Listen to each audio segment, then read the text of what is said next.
All-round performance দিয়ে দক্ষিণ কোরিয়ার বিপক্ষে ব্রাজিলের 5-0 গোলের জয়ের পর প্রথমেই মনে হতে পারে এই কথাটি হতে পারে এটা নিছক প্রীতি ম্যাচ কিংবা প্রতিদ্বন্দ্বী হিসেবে দক্ষিণ কোরিয়া কতটাই আর শক্তিশালী, কিন্তু এরপরও ব্রাজিলের এই জয় বিশেষ কিছু। বড় ব্যবধানের জয়ের পাশাপাশি দল হিসেবে এই ম্যাচে দুর্দান্ত খেলেছেন কার্লো আনচেলত্তির দল। সিউলে ব্রাজিলের গতি, ছন্দ, কৌশল এবং নিজেদের মধ্যে বোঝাপড়া ছিল চমৎকার। পুরো ম্যাচে একই ধারায় খেলেছেন ব্রাজিলিয়ান তারকারা। বলা যায় লম্বা সময় পর মনে রাখার মতো কোনো ম্যাচ উপহার দিল 5 বারের বিশ্ব চ্যাম্পিয়নরা। ম্যাচ শেষে তাই স্বাভাবিকভাবেই উচ্ছ্বসিত ব্রাজিল কোচ কার্লো আনচেলত্তি। এটি ছিল সামগ্রিকভাবে দলীয় নৈপুণ্যের দারুণ প্রদর্শনী।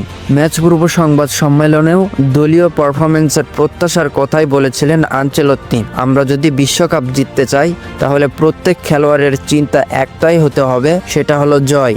এবং আমি চাই না কেউ বিশ্ব সেরা হওয়ার কথা ভাবুক, আমি চাই সবাই ব্রাজিলকে বিশ্বকাপ জিততে সাহায্য করুক। ভিনিসিয়াস, রদ্রিগো, এস্তেভাওরা যেন আজ এই মন্ত্রে উজ্জীবিত হয়েই মাঠে নেমেছিলেন।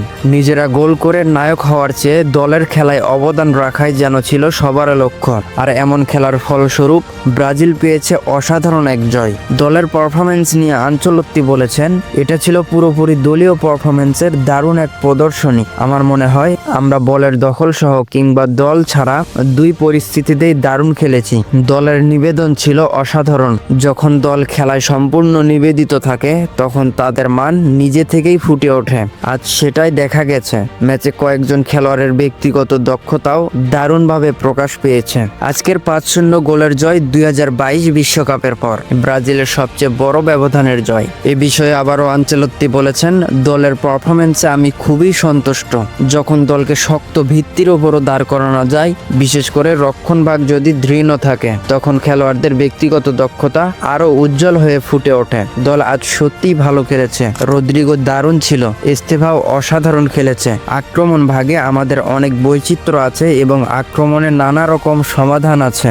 আজ আমরা খেলোয়াড়দের ব্যক্তিগত দক্ষতাকে পুরোপুরি কাজে লাগাতে পেরেছি। প্রীতি ম্যাচ হলেও এ ম্যাচে দিয়ে বিশ্বকাপের পথে যাত্রা শুরু করেছে ব্রাজিল।